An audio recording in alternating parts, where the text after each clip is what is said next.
They never believe you the first time. That's the secret patients discover too late. You walk through those glass doors, you're handed a clipboard, and suddenly your pain becomes a riddle for strangers in scrubs to solve, or ignore. For some, it's just another Tuesday at work. For you, it's life or death. And if the system fails you, the scars won't just be in your body. They'll sit heavy in your memory, and sometimes, in a courtroom. She learned this the hard way.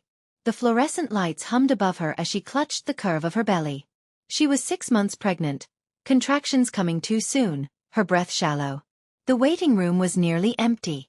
Yet when she whispered that something was wrong, the nurse waved a dismissive hand. It's probably just indigestion. Sit tight. Her heart pounded. She knew her body. This wasn't gas. This was terror twisting inside her womb. But what could she do? Beg louder? Cry harder? No, something told her to do what nobody ever teaches patients. She pulled out her phone, opened the Notes app, and began to write. 8:07 p.m. Sharp cramping, lower abdomen. Nurse dismissed concern as indigestion. No vitals taken. Still waiting. That tiny act, recording her own story in real time, was the first stone in a wall that would later shield her when the hospital's narrative turned against her. And that's where her story becomes your lesson.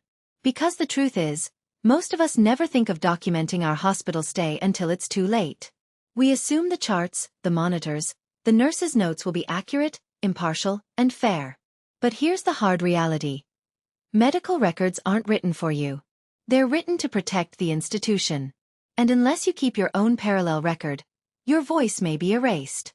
The night dragged on. She texted her sister, describing the pain. She snapped a blurry photo of her swollen ankles under the harsh light. She even took a short voice memo when the contractions peaked, her words trembling but clear. It hurts. They're not listening. Why did this matter? Because weeks later, when the baby was gone and the paperwork painted her as anxious, overreacting, those timestamps became her armor. The photo showed swelling the staff never noted. The messages showed her cries for help in real time. And that scratchy voice memo? It broke the silence that hospitals so easily impose. That's the kind of proof juries believe. That's the kind of proof attorneys use to flip the story back to the patient's side. But let's pause her tragedy for a moment, because right now, you need to know what she didn't. The very first rule of protecting yourself in a hospital. Start your own record the moment you walk in. Not later. Not when something feels wrong. The moment you step through those doors, your story has already begun, and you need evidence before anyone else decides how it will be told. How do you do it? First, time is your ally. Always write the date and exact time before you note what happened. If you don't know the time, glance at a clock on the wall or your phone screen. Why? Because medical lawsuits live and die by timelines. If you can prove there was a 47-minute delay between you hitting the call button and the nurse strolling in, you've turned neglect from your word against theirs into a measurable fact. Second, detail is your weapon. Don't just write pain. Write sharp stabbing pain, right side, started after 4, intensity 8/10. Don't just say, nurse ignored me. Write, 9:14 a.m., asked for help. Nurse said, you'll be fine, we're busy. No vitals checked. Those words matter. They don't just tell a story, they prove neglect. Third, witnesses are gold. If someone is with you, family, friend, even another patient, note their presence. If they hear the dismissive comment, jot down, my sister heard nurse say, you're exaggerating. Later, that sister isn't just comfort, she's testimony. And yes, if possible, capture evidence beyond words. Photos of 4 sites, rashes, bruises, audio of alarms ringing unanswered, screenshots of messages to loved ones while you're ignored. Always discreet, always legal, but never empty-handed. Our protagonist didn't know all this that night. She was desperate, half praying, half typing. But instinct guided her. And that instinct would later force the hospital to settle. Now, here's the twist. The hospital chart recorded her as resting comfortably. No mention of her cries. No mention of her repeated complaints. No mention of her swelling. To the world of official records, she was just a woman overreacting. But her parallel record said otherwise. And when her lawyer laid her phone records side by side with the sanitized hospital notes, the silence screamed louder than any words. That's why I'm telling you. Don't wait until tragedy strikes. Don't trust that someone else will write your story fairly. Start your own record. Your words may be the only defense you'll ever have. But let's return to that night. Her contractions sharpened. She pressed the call button. No one came. Minutes blurred into half an hour. She hit the button again. Still nothing. She began to sob, half from pain, half from fear. At 9:42 p.m., she wrote. Pressed call button twice, no response. Still waiting. Pain at 9/10. When a nurse finally arrived, she scolded her. You can't press the call button every time you're uncomfortable. You'll exhaust the staff. And there it was, the dismissal, the sting of being treated like a nuisance instead of a patient. Most of us would have folded inward, ashamed. But she wrote it down. Every word. That note would later matter more than she imagined. Because in the official record, that interaction never happened. So here's lesson 2. Every dismissive comment is evidence. Hospitals often erase the human cruelty from charts. But the way they speak to you, the sighs, the rolled eyes, the cutting words, those reveal bias. And bias explains why interventions are delayed. If you don't capture the words in the moment, they vanish like smoke. By midnight, she was shaking. Her sister arrived and demanded answers. Only then did staff take her vitals. Blood pressure sky high. Fetal heart rate dipping. Panic set in. Suddenly, the team that had ignored her scrambled like ants on fire. And here's lesson 3. Always note when urgency changes. If you've been brushed off for hours and suddenly everyone is rushing, record it. Write, 12:03 a.m. After hours of dismissal, staff rushing. Blood pressure elevated. Fetal distress noted. This contrast exposes the delay. Lawyers live for that contrast. You see, documentation is not just about what's done, it's about what isn't. Every gap is a truth. Every delay is a clue. And when your health is on the line, silence in the chart can be louder than the words that remain. Her night ended in surgery. The baby lived just a few hours. The chart called it an unpreventable complication. Her notes told another story. Months later, in a wood-paneled courtroom, she listened as the hospital's attorney painted her as non-compliant, overly anxious. The staff testified she had been in no apparent distress. But then her lawyer rose, holding her phone like a weapon. If she was in no distress, he said, why was she writing this at 9:14 p.m.? Why was she begging for help in these text messages? Why is there a time-stamped record of her being ignored for 47 minutes? Silence. That silence cost the hospital millions. And it's a silence you never have to suffer, if you learn from her. So here's your roadmap. Begin your record immediately. Timestamp everything.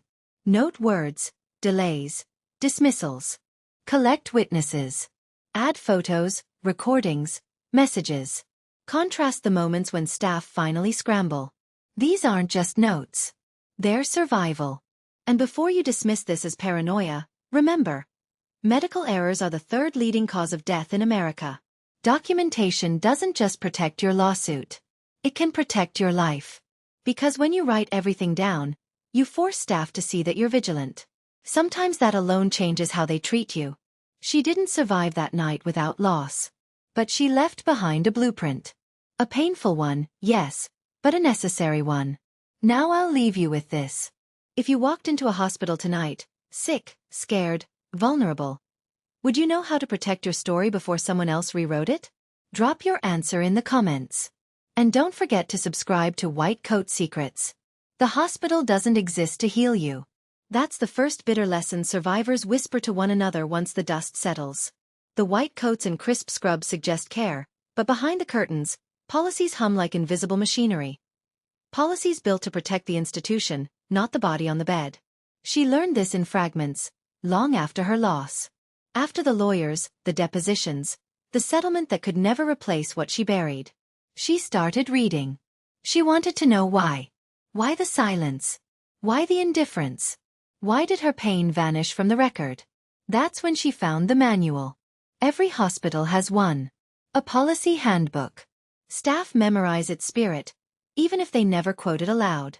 The rules that whisper: minimize liability, shield reputation, control the narrative. And that is the hidden enemy you face the moment you become a patient. Consider this. The nurse who waved her away wasn't just cold. She was following an unspoken script. When patients complain without objective findings, downplay. If a test wasn't ordered, delay. If an error happens, don't call it an error. Call it a complication. This is why documenting your stay is more than personal memory. It's resistance against an entire system designed to obscure. But let's return to her. Weeks after her discharge, she requested her medical records. She thought she would see her truth. Instead, she read a stranger's story. Pages of calm notes. Patient resting comfortably. No acute distress observed. Even the night of fetal distress was written as routine monitoring, standard intervention. It was clinical poetry. Sterile, detached, and false. That's when her lawyer explained the policy no one tells you about. Never admit fault in the chart. Hospitals teach staff to write defensively, to leave out the messy parts that lawyers can twist. Which means what?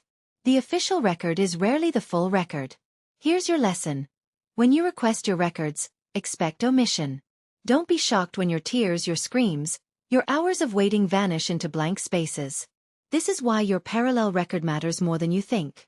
Because when the official notes say no distress, and your diary says 10/10 pain, ignored for 47 minutes, the contradiction doesn't just reveal neglect, it exposes the system's dishonesty. But there's another trap. She discovered that hospitals also control access. When she first asked for her chart, she was told, it may take weeks. When she pressed harder, there's a fee for copies. Some patients even hear, certain parts are restricted. These aren't glitches. These are barriers, built to slow you down, to discourage you. So here's the next rule of protection. Always request your records early and in writing. Don't wait until months later when memories blur. The moment something feels off, file a request. Get a copy of every page, labs, nursing notes, vitals, even electronic logs. Because while the hospital drags its feet, your notes keep the truth alive. She didn't know this in time. But her lawyer did. He subpoenaed the electronic logs, those hidden timestamps of when staff actually clicked buttons, entered vitals, responded to alarms. That's where the lies cracked. Because the computer showed silence. It showed no one opened her chart for nearly an hour while she begged for help. Her handwritten note, pressed call button twice, no response, matched the electronic gap. Together, they crushed the hospital's defense. And here lies lesson 4. Your notes are powerful, but combined with electronic evidence, they're lethal. The hospital thought it could hide behind its polished chart. But technology betrayed them. Machines don't cover shame well. Now pause here. Imagine yourself in her shoes. Imagine realizing too late that the official story about your body wasn't your own. Imagine staring at pages that deny your reality. Would you crumble? Or would you fight? She chose to fight. She attended meetings where men in suits called her loss an unfortunate outcome. She sat through testimony where staff swore they did everything possible. And each time, she clenched her phone, her digital diary of pain, her photos of swelling, her messages stamped with time. Those weren't just memories. They were daggers. But here's the secret most patients never hear. Hospitals practice reputation management like it's medicine. Entire departments exist to protect the brand. If an error threatens exposure, the priority isn't your healing, it's damage control. Ever wonder why administrators suddenly appear when a patient complains loudly enough? That's not compassion. That's containment. And this is where your documentation becomes more than legal proof. It becomes leverage. Because when they know you're documenting time, dates, delays, they see you as dangerous. They realize you won't be erased quietly. That changes their behavior. Some staff suddenly become attentive. Some administrators soften their tone. Why? Because they know your words can outlive their denials. She realized this power too late. But you don't have to. So let's be practical. Here's how to use that leverage while still in the hospital. Keep your notes visible. A notebook on your tray. Your phone open on the bed. Let them see your writing. Ask for names. What's your name? Can you spell it? Write it down. When staff know their name is attached to actions, they think twice. Repeat instructions back. So you're saying my pain is indigestion? That forces accountability. And yes, write it down immediately. Confirm in writing. If told you can't have water, text a loved one. Nurse said no water until test, 10:42 a.m. Now it's time-stamped. This isn't paranoia. This is survival in a system where silence favors them, not you. But let's push deeper. Hospitals also exploit language. Words are chosen carefully in charts. They don't write, ignored complaint. They write patient anxious. They don't say delayed response. They say symptoms monitored. Bias is embedded in language. And bias reshapes your story into something less urgent, less worthy. That's why your record must reclaim the language. If they write anxious, you write asked 3 times for pain relief, pain 8/10. If they write resting comfortably, you write crying, clutching stomach, requested nurse twice. Your words cancel their euphemisms. That's how the jury saw it in her case. They looked at anxious in the official chart. Then they saw her midnight text. They're not listening. I feel like I'm dying. Which one rang true? Her parallel record didn't just protect her. It exposed the weaponized language hospitals use to silence suffering. Now, I need to tell you something darker. In discovery, her lawyer uncovered an internal email. Sent the morning after her loss. The subject line, media risk. Not patient outcome. Not care review. Just risk. The administrator wrote, ensure staff notes remain consistent. Avoid language suggesting delay. There it was. In writing. The policy unmasked. Protect the brand first, the patient second. And this isn't rare. Across the country, hospitals train staff in incident reporting. But those reports don't go to families. They go to risk managers, to lawyers, to crisis teams. The patient remains the last to know. So here's another rule. Assume every word in your chart is filtered through risk management. That doesn't mean every doctor is evil. It means the system they work in values liability more than honesty. And that is why your personal documentation is not optional. It's essential. Her case shook her city. Newspapers whispered about bias, neglect, and cover-ups. Activists demanded reforms. Policies changed. Slightly. But none of it brought her baby back. None of it erased the night she lay awake, rereading her notes, wondering how different it could have been if staff had listened the first time. But she gave the world something else. A map. A painful blood-stained map that leads others to safety. Because now you know. Hospitals are not neutral. Charts are not truth. Policies are not for you. You are your own witness. You are your own recorder. You are your own defense. And in the silence of those sterile hallways, your pen, your phone, your words may be the only weapon you have. Now let me leave you with this. If you discovered tomorrow that your medical record erased your pain, would you have the courage to fight back? Or would you let the system write your story for you? Drop your answer in the comments. And don't forget to subscribe to White Coat Secrets. Justice doesn't arrive in a white coat. It arrives in whispers, in paperwork, in the careful stacking of truths the system hoped you'd forget. And sometimes, it arrives years later, when the wounds have scarred but the notes remain sharp. She never expected to become her own archivist. But that's what she was. An archivist of pain. Every contraction, every dismissal, every unanswered call button, preserved like relics in her phone. What she thought were desperate scribbles became something else. The foundation of a case that forced the hospital to answer for its silence. But here's what most people don't realize. Having the notes is only the beginning. The question is, how do you transform them from private words into public justice? That's the chapter most patients never live to write. But you will. Because tonight, we're lifting the final veil. Her lawyer explained it bluntly. Stories alone don't win cases. Stories with evidence do. That's why her midnight diary, her blurred photos, her sister's testimony mattered. They weren't just memories. They were evidence admissible in court. And that's your first lesson in turning documentation into justice. Always keep your notes in formats that can be verified. If you only jot on scraps of paper, pages can be lost, dates can be questioned. But if you text loved ones, screenshots carry timestamps. If you keep a running log in your phone notes with auto-saved times, that's digital proof. If you email yourself updates, your inbox preserves an unimpeachable timeline. Her case proved it. The hospital tried to argue her notes were fabricated later. But her lawyer pulled her email records, sent in real time, with server stamps that couldn't be faked. That authenticity turned her scribbles into hard evidence. Lesson 2. Preserve your chain of custody. Never edit old entries. Never delete originals. Don't clean up your grammar or rephrase later. Messy words are more believable. Courts respect raw truth over polished hindsight. She didn't know this instinctively, but her chaos saved her. In court, the jury didn't see crafted sentences. They saw frantic fragments typed with trembling hands. That rawness screamed honesty. But justice requires more than honesty. It requires strategy. That's when her lawyer connected her with others. Families who had also kept notes, photos, diaries. Together, their stories formed a pattern. One ignored patient could be dismissed as an anomaly. But 5, 10, 20? That became a chorus too loud to erase. And this is your third lesson. Community multiplies power. When you document, you protect yourself.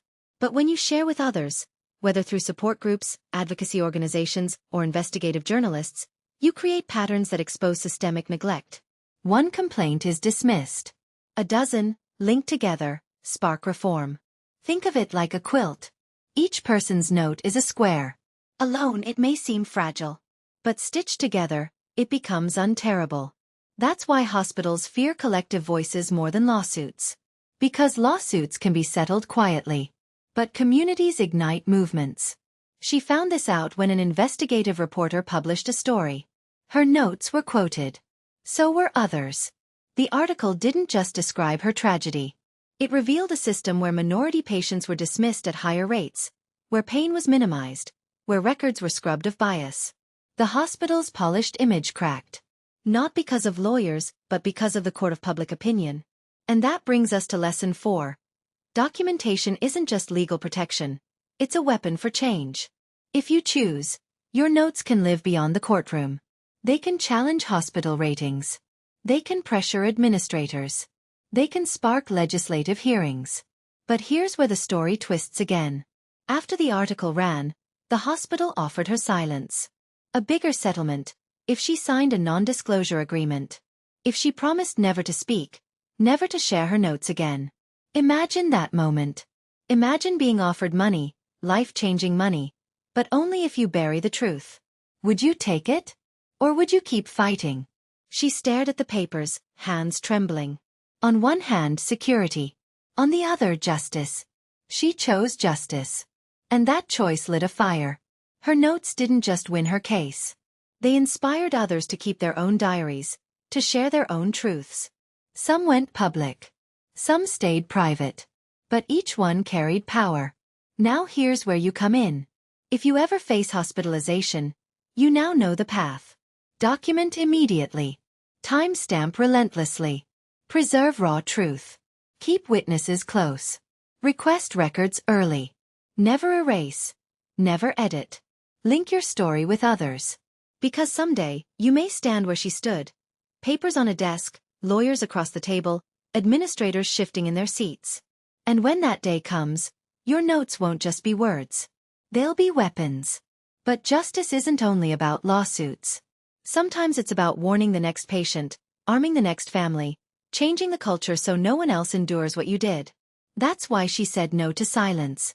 And that's why you must say yes to memory. Because memory is fragile. Pain fades. Details blur. But notes remain. And in a world where hospitals polish their records to protect themselves, your raw words may be the only unshakable truth. So let me ask you this, the final question of our story. If the price of truth was silence, or survival, what would you choose? Drop your answer in the comments. And subscribe to White Coat Secrets, because this isn't the end. We'll keep uncovering the policies, the patterns, the prejudices hospitals don't want you to know, so you never walk into those fluorescent hallways unarmed again.